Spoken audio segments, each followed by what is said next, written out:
Bonjour à toutes et à tous. À la page vous reçoit aujourd'hui à Mayotte, dans cette île très éloignée de la métropole, mais qui fut française bien avant la Savoie en 1841.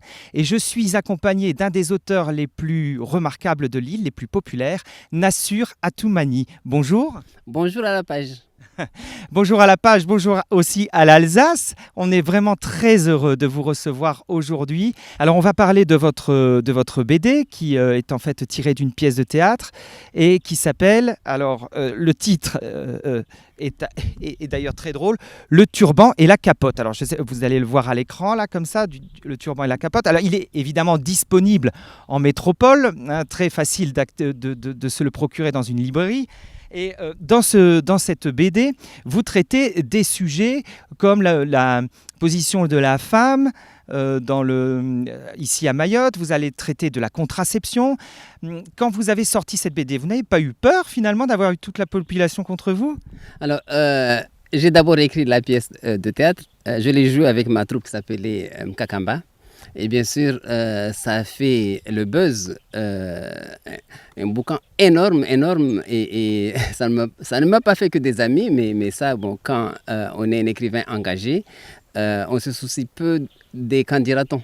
Alors, on va retrouver dans ce livre à la fois de la couleur, à la fois du noir et blanc, on le verra tout à l'heure. Hein. Je ne sais pas, vous voyez un petit peu ici, en fait, les dessins qui sont... Alors, c'est une BD qui est absolument extraordinaire pour tous ceux qui veulent découvrir Mayotte, parce qu'on a dans ce contenu vraiment un ensemble complet des traditions et aussi de la critique de la tradition mahoraise. Oui, parce que nous vivons dans un monde qui change rapidement. Donc, ceux qui ne suivent pas le changement, forcément, ils trouvent qu'on va trop vite.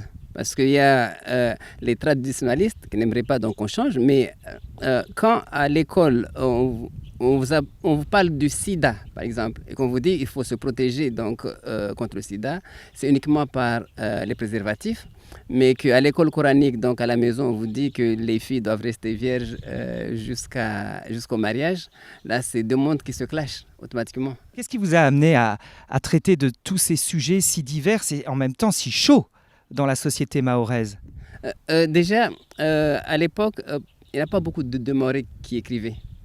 Et pour parler donc d'un pays, soit on passe par les contes traditionnels, et dans nos contes traditionnels, on ne parle pas non plus de ça, soit se fier donc à ce qu'écrivent les écrivains, c'est-à-dire ceux qui connaissent vraiment leur pays de l'intérieur et non pas de journalistes qui arrivent et puis qui vont dire bon, ils ont lu tel ouvrage et puis voilà, ça se passe comme ça. C'est un peu un conte, mais moderne. C'est plus qu'un conte, c'est l'actualité. En permanence, comme par exemple, vous avez parlé tout de suite de l'immigration.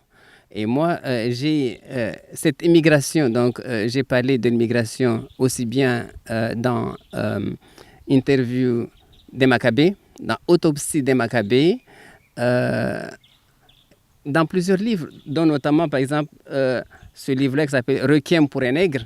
Et je voulais donc juste vous lire quelques lignes là-dessus. Allez-y. La dérive des planctons. Il a soif, la mer. Il a faim, l'océan. Sous les flots en furie, de nouveaux négriers se réveillent assourdis par les cris recalés des sacrifiés qui dérivent vers des coraux déjà écrasés.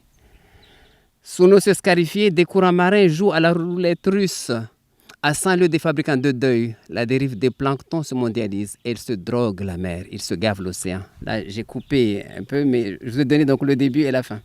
Merci en tout cas, Nassur, de nous avoir reçus ici à Mayotte. C'est un plaisir que de passer cette à la page avec vous. J'espère que maintenant, je serai à la page en Alsace.